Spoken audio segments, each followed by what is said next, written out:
Ah, Good afternoon to each and everyone. I am J. Mark B. Echevarria from Bachelor of Science in Criminology, Block 2 Echo. And now I'm going to answer the question what I have learned on this subject. And this subject is Layer 2, which is the comparative models and policing.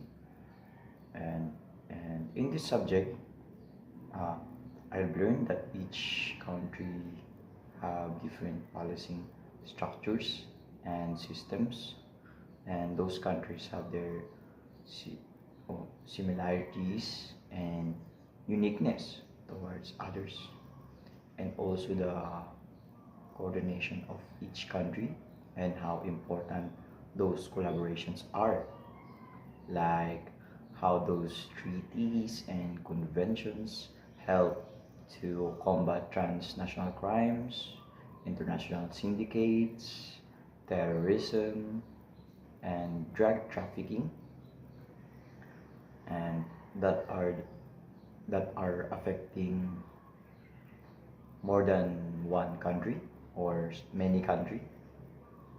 And also in this subject, it explains us how different our country, Philippines,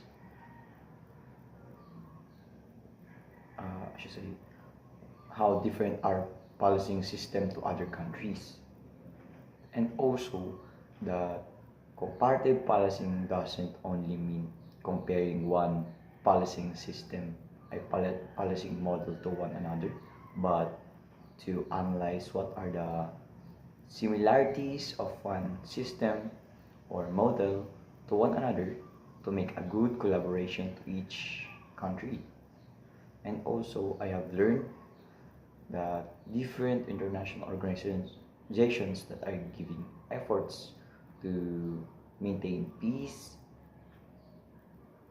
and security on every member country, just like the United Nations and Interpol, ASEAN. Those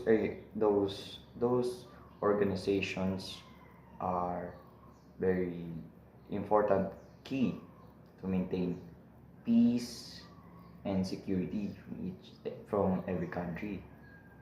And also, it's not only for peace and security, but also okay na siguro.